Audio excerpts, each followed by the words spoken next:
Alright guys, this might be a bit of a shorter one today, just because I've been really busy recently, so let's hop right into it. With our trades this week, we are again trying to make upgrades to premiums who've had their buys, and we will be searching for value when doing so. Let's start with the defenders, and I'm going to give three options for each line today. Bailey Dale might just be my favourite target. He's been great the last 2 weeks, and comes up against Richmond this week, where he surely goes huge. I've said this all the last few weeks, so I won't repeat it too much, but he has a really good run, and heaps of his games are at Marvel, where he's been historically really good. I think he'll average over 100 for the rest of the year, which means he still presents value.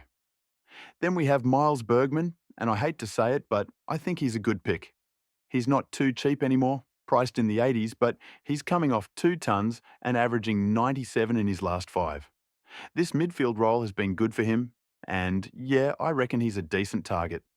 Now for our midfielders, Caleb Sarong is one I like and am looking to bring in. He had a big score last week, and while he usually only has one or two of every year, I still think he offers value. He's priced at 97, averaging 110 in his last five, and we know he's capable of this scoring over long periods of time.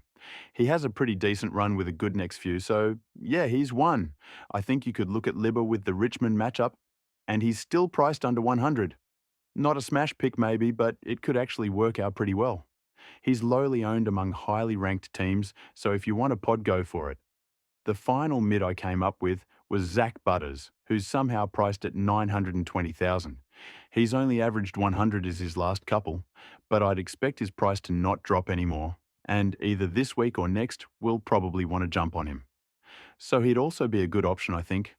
Sydney this week does mean James Jordan will likely tag someone, and I feel like he could go to Rosie, but if you feel like Butters is at risk, then wait a week, because there's no rush just yet. Finally, the forward line, and then we'll look at rookies. Sam Darcy is the one we've heard all about. I'm normally very against picking key forwards, but as I'm sure anyone who's watched him play knows, there's something different about this guy. He came back from injury last week to kick 5 and score 115. And he's priced at only 82 with an even better matchup this week in Richmond, who he could kick plenty against yet again. The other thing is that he's only cheap due to an 8 he scored when he got injured, and apart from that, he's averaging almost 100 for the season, which is huge. A good value pick, I think. At a similar price, you have Jason Horne-Francis, who also came back from injury last week and also scored well with 113, despite sitting the end of the game out on the pine. He appeared to pick up an injury, but I don't know too much about it, so I won't make any comments on it. From what I've heard, he's all good, so considering him for fantasy, and I think he's a good option. We know he works in patches, so I think there's a very good chance his next few games are good. Most of us started him too when he was 100,000 more expensive as we thought he was value, so priced at 80, and there is definitely value now. There's no other obvious option for me, so the third guy I'd say is Matt Kennedy. He's expensive, but he's been getting it done. A top six forward, and he too has the Richmond matchup this week, so I can see you going too wrong there.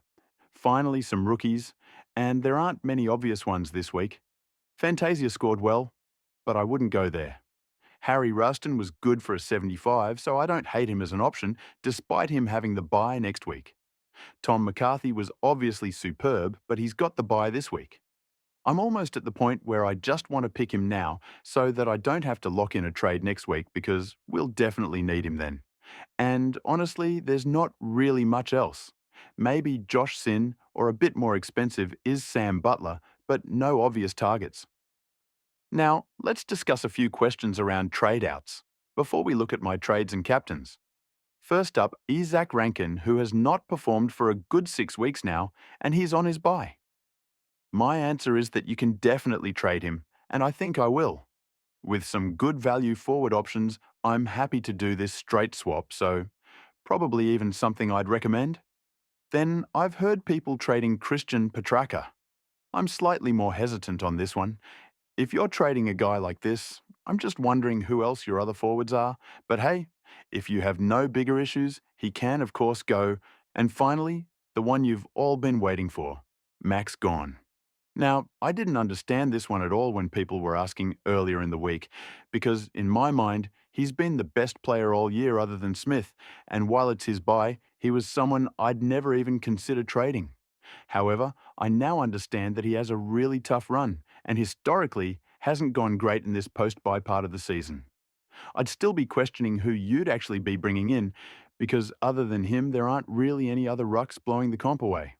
Although Brody Grundy has been good, and also 90% of teams really have bigger problems to deal with than just making speculative and risky picks. However, if you want to make one of these big moves, go for it. There's certainly risk attached to it, but it's your team, and maybe it could just be one of the biggest plays of the season. Who knows? But now we will look at my trades. I did bank 300,000, so I have plenty to work with here. The first move I'm looking to make is one I talked about earlier. The straight swap from Rankin to Sam Darcy. I feel like it's a very straightforward trade, and it doesn't get much easier than this. Then I'm actually looking to upgrade another failing premium in Sam Doherty, since I can't really make any upgrades with my rookies.